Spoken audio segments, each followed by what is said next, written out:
Hai, bertemu lagi bersama saya Cikgu Mali. Kali ini saya bawakan tajuk fungsi kuadratik. Okey, soalannya berbunyi, selesaikan ketaksamaan X tolak 3 kurungan kuasa 2 tolak 16 lebih besar atau sama dengan kosong. Okey, cara penyelesaiannya ialah, okey, bila kita tengok sini ada kuasa 2. Saya tuliskan semula. Yang ini pun saya jadikan dia kuasa 2. Okey, jadi kalau kita tengok dekat sini, dia bentuknya seperti seperti A kuasa 2 tolak B kuasa 2. Bila A kuasa 2 tolak B kuasa 2, kita boleh fakturkannya menjadi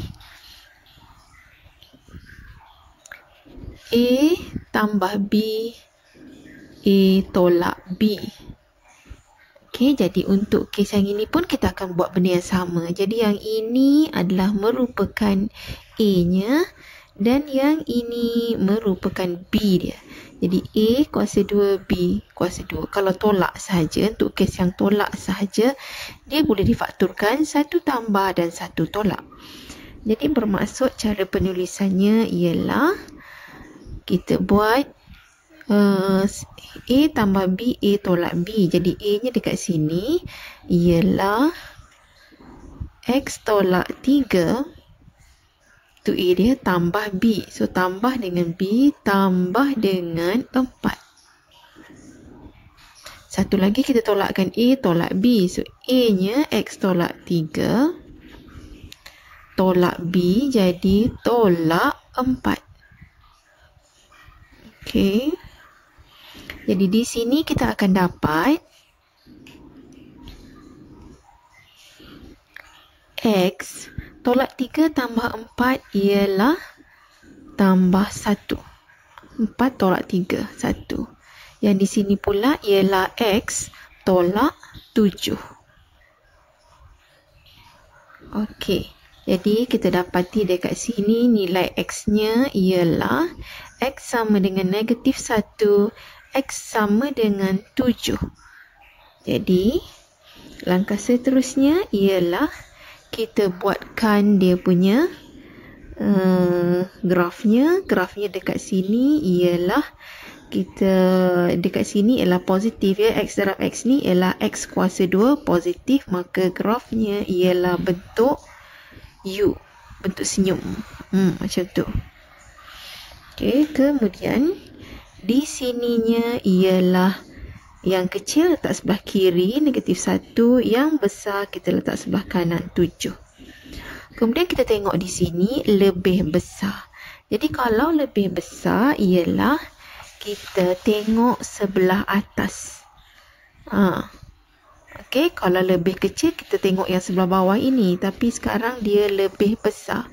Lebih besar di sini bermaksud di sebelah atas paksi X. Ini paksi X di sebelah atas. Jadi yang di sebelah atas ini hanya ada yang bahagian ini saja yang kelihatan. Jadi kalau senang nak ingat, kita nampak ini kita kata tangan dia. Okey, jadi kalau kita nak lorekkan dia ialah lorekkan ketiaknya. Jadi kalau ini tangan, ketiaknya sebelah sini. Okey, saya buat tanda macam tu. Ini tangan, kita lorekkan ketiaknya sebelah sini. Okey, jadi bagaimana cara kita nak menuliskan jawapannya ialah, okey, jawapannya ditulis sebagai ini tadi ialah X. Ini paksi X kan.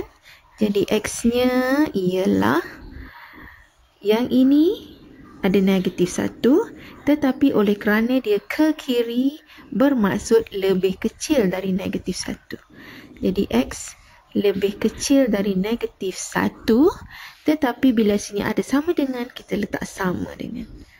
Okey, dan satu lagi ialah yang ini 7. Jadi ke sana, ke kanan, bermaksud satu lagi ialah X ke kanan ini nilainya semakin besar. Jadi lebih besar daripada 7. Kemudian ada tanda sama dengan, kita letak sama dengan kat sini. Jadi jawapannya X lebih besar sama dengan 7 ataupun X lebih kecil sama dengan -1. Jadi dekat sini atau. Sebenarnya ini adalah salah satu daripada cara menjawab. Okey. Selain daripada itu, boleh juga kita kembangkan dulu X tolak 3 kurungan kuasa 2 ini. Kita expandkan dia. Okey, kita bentukkan persamaan kuadratik.